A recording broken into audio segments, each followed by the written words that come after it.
வணக்கம். நாம் இன்று திருக்குறள்ல 3வது அதிகாரமான நீத்தார் பெருமை, அதுல சுவை ஒளி ஊறு ஓசை என தொடங்கும் திருக்குறளை பற்றி பார்க்கலாம். சுவை ஒளி ஊறு ஓசை நாற்ற மென்றைந்தின் வகை தெரிவான் கட்டே உலகு. சுவை ஒளி ஊறு ஓசை நாற்ற மென்றைந்தின் வகை தெரிவான் கட்டே உலகு. இந்த திருக்குறளுக்கான சொற்களின் பொருள் பார்க்கலாம். முதல் சொல் சுவை என்பது உண்டல் மூலம் உணரக்கூடியது. ஒளி என்பது காணல் மூலம் உணரக்கூடியது. ஊறு என்பது தொடுதல் மூலம் உணரக்கூடியது.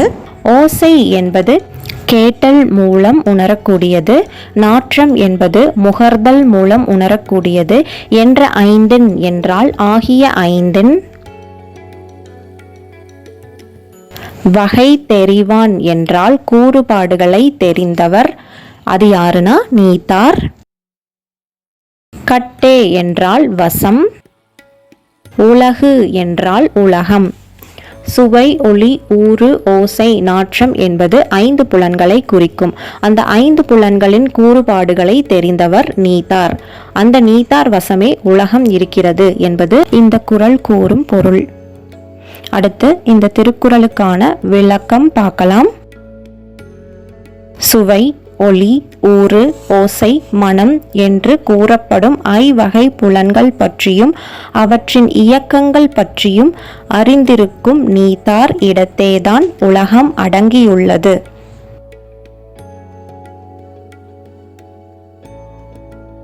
இந்த ஐம்புலன்கள் மூலமாகவே உலகம் உணரப்படும். நீத்தார் என்பவர்கள் ஐம்புலன்களின் வழியே உண்டாகும் ஆசைகளை கட்டுப்படுத்த அறிந்தவர்கள். ஆசையின் வழியே தன் சிந்தையை செலுத்தாது நல்லதோர் உலகம் உண்டாக தனது சிந்தையையும் செயலையும் உட்படுத்துவர்.